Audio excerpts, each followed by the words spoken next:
What's up, world? Thanks for jumping in for another ride. We are back in the shop today with the 2018 Ford Sport, and it is time for some rear shocks. And I have personally decided to go with the Bilstein B6 as a little bit of an upgrade.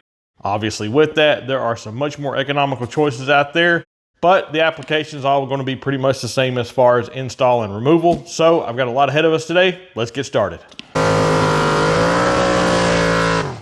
Quick note that I wanted to point out is typical Bilstein fashion is there is a giant poly bag with the hardware, and it literally just has one nut and one washer in it that will go here, and then you'll just reuse the factory hardware here. Just want to point that out. This seems to be a Bilstein thing with a giant poly bag with very little hardware in it, but it does come with hardware. If you want to check out these particular parts or anything else, there will be an affiliate link down in the description below. We picked our parts up from Summit Racing Equipment, and the part number for the rear of the 2018 Ford Sport, driver side and passenger side, is part number 24-283113. All right, sorry about the audio. I'm not going to put a mic on for this so that Colin and I can keep moving.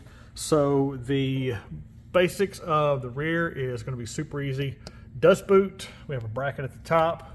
This is going to be a 18 millimeter at the top. So we're just going to remove that bracket.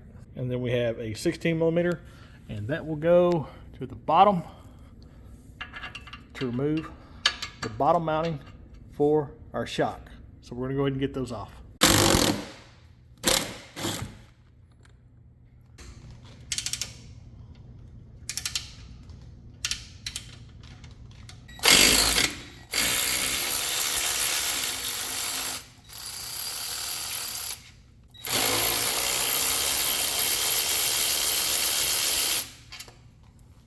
All right, this little dust cap, if you just take it, firm grip, so just kind of turn to the left and pull up, it'll pop right off.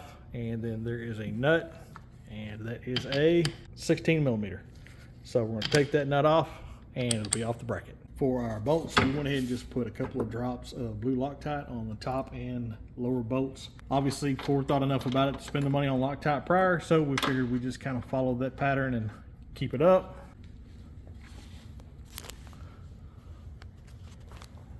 We're gonna go ahead and just start one bolt loose at the top, and then start the other one loose, and then we'll go down and get the other one started at the bottom, and then we'll go through and tighten everything up.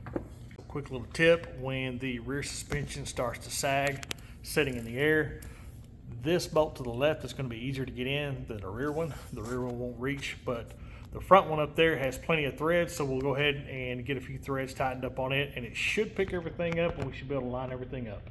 There we go. So mounts back up in there. And so one of the things that we had to do is go ahead and just put a floor jack under it so that we could get those bolts started and kind of control what was going on with that lower A-arm. But that wraps that up. So appreciate you watching. Hope the information helped you out. And as always, jump in for another ride.